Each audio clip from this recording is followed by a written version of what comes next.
Si, seeing as you haven't been looking at the league table, we are top of the league right now, 8 games in. But if you cast your mind back to this time last season, Arsenal were top of the league and they had finished 5th the season before. And everyone was saying, nah, no chance Arsenal were going to fight for the title. But months and months progressed up until April when they started to fall and they were in a title race up until that time. Ash, do you think that could be the similar story to what Tottenham are doing this season? Can we fight for the title this year? I'm not going to lie, yeah. They won't tell you in real life, like Simon says, but in the secret, dark rooms, somewhere beneath the floorboards, a couple Arsenal man are whispering, yo, they said that about us. Like, what you just said? That might be in it, for real. And I'm like, well, you know what? I'm trying to do the humble thing, like, yeah, you know, this is Spursy, I'm not sure. Like, they're like, no, listen, watch. And the funny thing is, I don't mind being the underdog. And I think a lot of Spurs fans are with me on this one. We don't want the spotlight. So all this luck talk, bring it on. I'm here for it. Because the more we get under the radar, the more less people look at us. And the more Ange just pushes the squad, gives them the self-belief.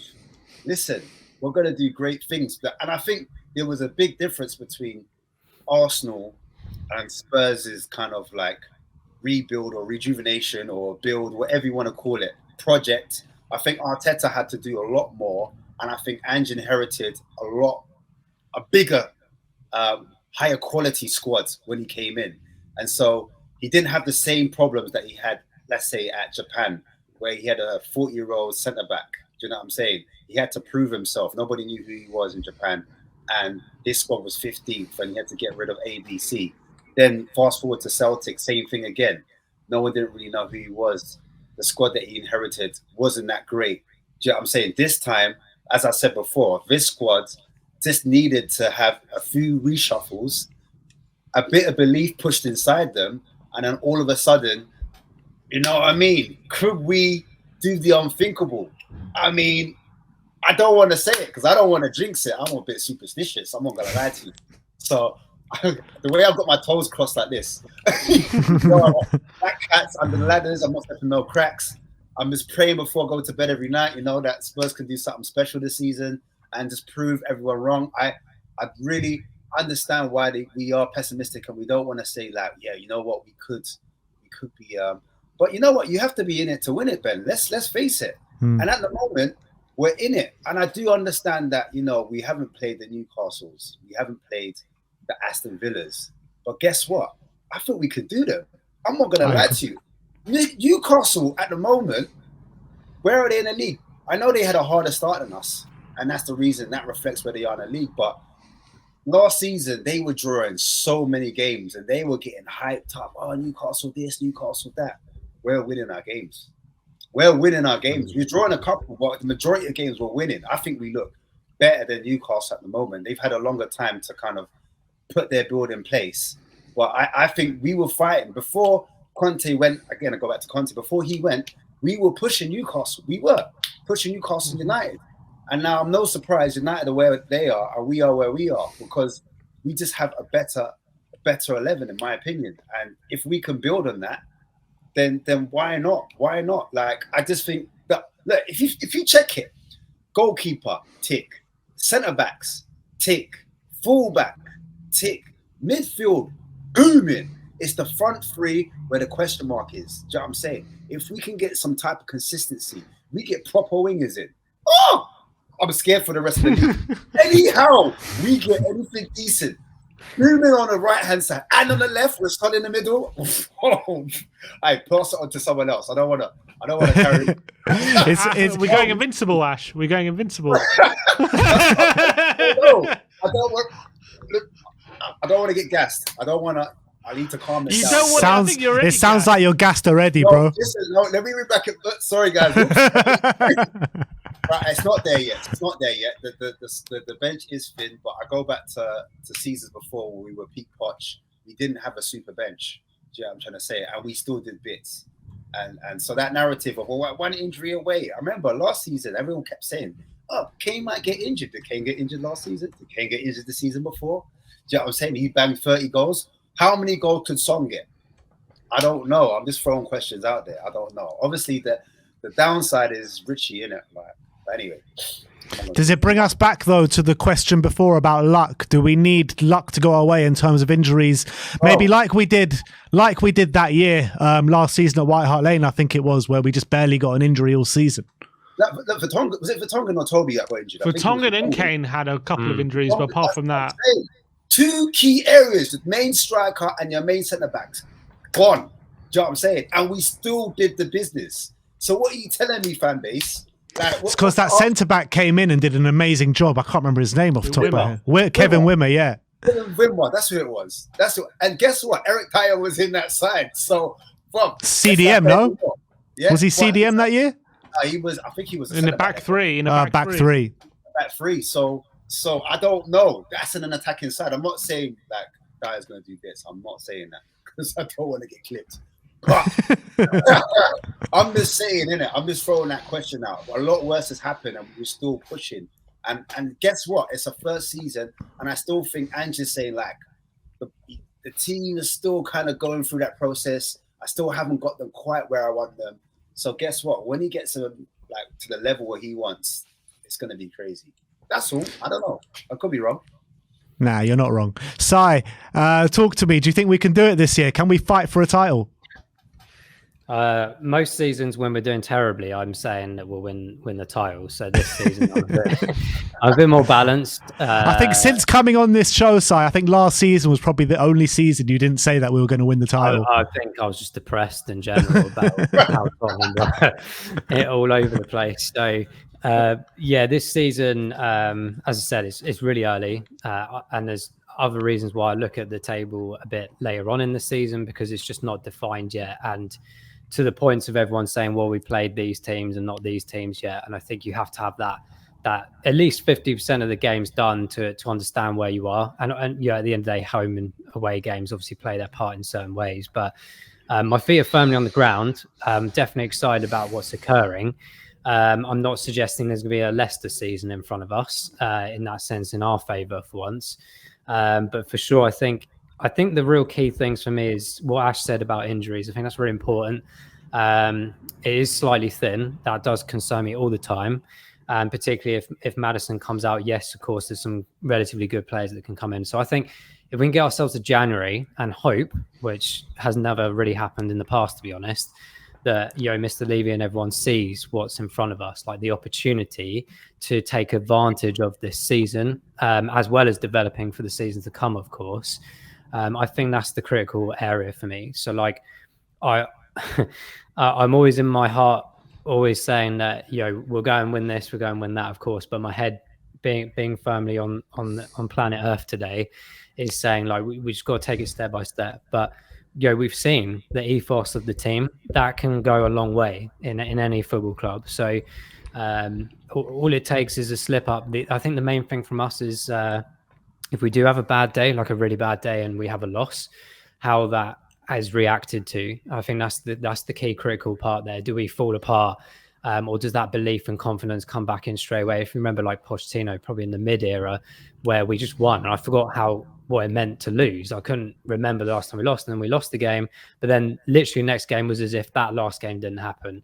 And that's the mentality we need. So if we can continue that, absolutely we could challenge. But I'm not going to say challenging until way after December. So sorry to spoil the pie, but I have to keep a bit of a level head despite Ash's amazing optimism right next to me on the screen. So you talk about, what we need to do potentially in January if we're still in this position to really kick on. What positions do you think are the most vital positions that we need to fill in January? I think Ash nailed it on the head, really. The winger side, I think, is still a bit, I wouldn't say weak. I love Kulusevski. I think he's an incredible talent, and the way that he glides past people is very unnoticed a lot of the time. I think, obviously, Brennan Johnson coming in, that's a bit of a shame that he's injured because we can't see the capability just yet of what he's able to do. So I think there's a bit of an orientation as especially as Son seems to come off quite regularly, not necessarily early in the games, but they're time managing him, obviously. Richie is the big question mark for me. It was a bit of a shame. I do like him, obviously, as a person, and I think that he's got a lot to offer, but it's just not working. Whether it's just one of those things, he just needs to go, whatever. I know loads of people have different opinions on that. So I think the wing side of it is very imperative, and it really depends on how Lo Celso and if Gil will come in at some point in the next few matches, because we haven't seen them this season, obviously, and there's potential opportunities that they come now the injuries are done. It'd be really interesting to see if they slot in and do a really good job. If they do, then that almost ticks that box that, okay, we've got potentially 2 or 3 areas covered already in those positions. The centre back is a bit of a question, because we've got 2 solid defenders for the first time since the Jan and Toby days, in my opinion. It's absolutely phenomenal to watch Van der Ven and Romero. They're absolutely incredible. I love watching them, the enthusiasm, the passion. So I think if one of those to get injured, I think it could be a bit of a question mark. Now Sanchez is gone, which is actually a good thing in my head, but it leaves us short. And we know Dyer's there again. Don't know what to think about that, but and then there's a load of academy players to potentially come in, whether that's too early or not for them as well. So I think that's an area of interest to strengthen. I don't think we need to do anything with wing back side of things at the moment. So they're the kind of key areas for me in January. But we're talking about like 1 or 2 players, I think, in my head, because I do honestly really want to see some of the academy players coming through. I think they've had a phenomenal amount of few years, and some of them deserve a chance. You're not going to get those chances. You keep bringing more and more players in, but it depends on the level that we're at or we're trying to achieve to, or where we think we are in January, that will decide that. And at the end of the day, I think a lot of Spurs fans are delivering a lot of trust and confidence in this guy. He'll know when to do it and what we do and don't need. So we've got to trust that momentum and that decision making. But they're the sort of like 2 or 3 areas. But as I said, just 1 or 2 players, I think. That's all that's kind of like putting me on edge a bit at the moment. Like if we get injuries in those areas, we could have a bit of trouble. Sim, at what stage do you think, because obviously we're not getting taken seriously in terms of the title at the moment, at what stage, if we keep going the way we're going, are we going to be taken seriously from our rivals? No, I never took Leicester seriously up until like April time. Like I think that's probably, and honestly, I think when were Arsenal taken seriously last season? Arsenal were probably taken seriously come March time, February, March, and then we're like, okay, they're seriously in this race. I think no one could really ignore them from that point on, and we're gonna have to be there at like probably March time, like second half of the season, doing consistently well. We probably have to get reinforcements in January as well. It's going to be a long road if that is going to be the case. I'm not looking at the title right now. Champions League football is a good season for us. That should be our aim. I don't think putting the pressure of any sort of title race is going to help. Obviously, if things conspire to the fact later in the season where we're up in the race, and maybe sometimes it happens, there are just opportunities that open up and you have to just take it. A bit like Leicester. No one expected Leicester to challenge, and just an opportunity opened up.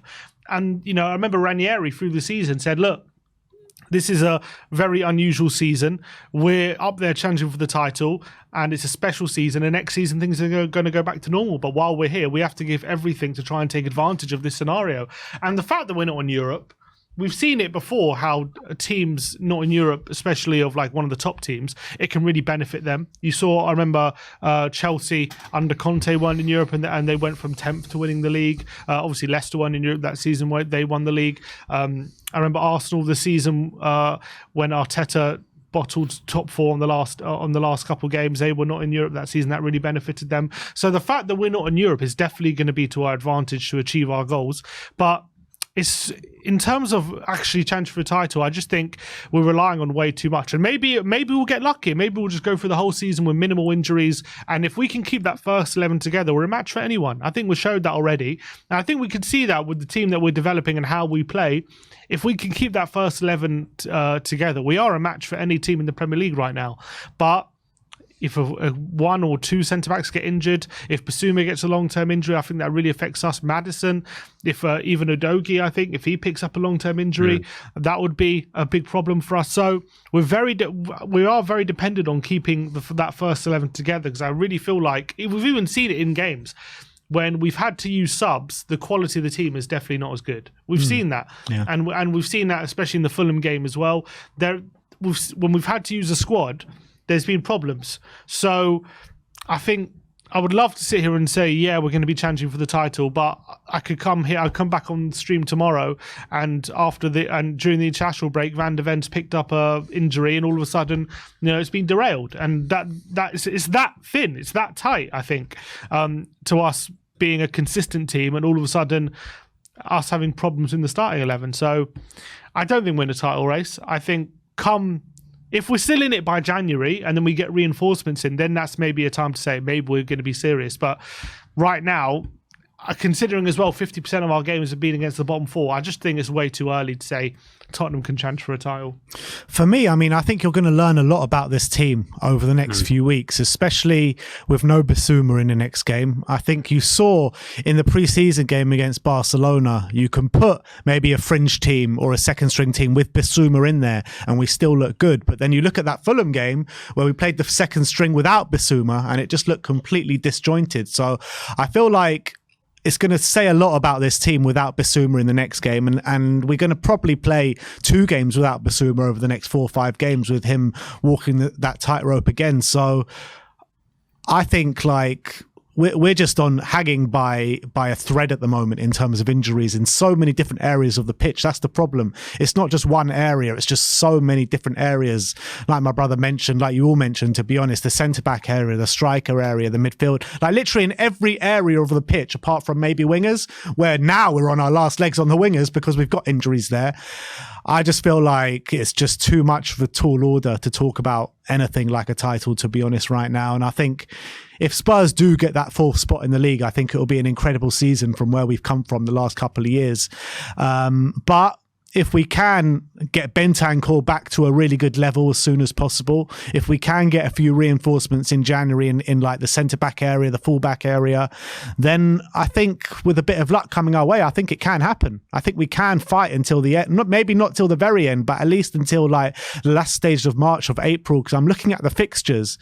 And in April, the fixtures are they're actually scary, like how mad they are.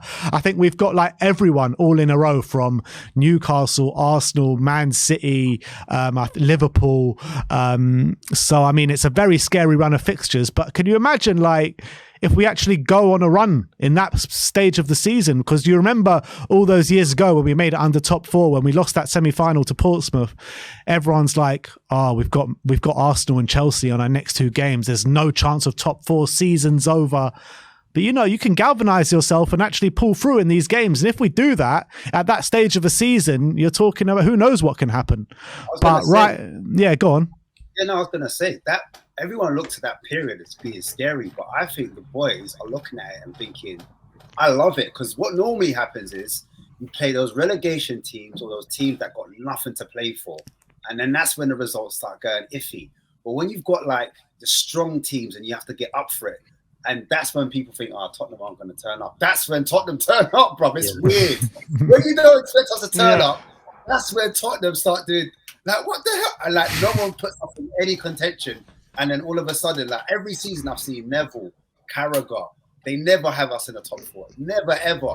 Only when we're in the top 4, then they might have us in it. But then there might be like a United coming up that signed someone crazy, or Chelsea has done a madness in the window. And then all of a sudden, we're nowhere near the top 4. And then that's when we're like, when people don't look at us is when we perform. That's how I feel. Yeah, it's true. It's true. That's why we want people to keep writing Spurs off. We don't want to be in people's forefronts of their minds, because that's when, Spurs kind of get too ahead of themselves and we throw it away. Like, how many times in the past, ever since you've been a Spurs fan, you go into this game being like, oh, we're going to win 4-0, 100% it's a win. And then we lose. And then we lose. Luton's a prime example. Everyone thought we were going to smash Luton 4-0, 5-0, 4-1. We're going to concede 1, but we'll smash them. And then look what happened, 1-0. I predicted 1-0. I did 3-0, but it should have been. In those first 4 minutes of the game, we should have been 4-0 up. Bissouma, not Bissouma. If Richarlison had a shoe boots on. Yeah.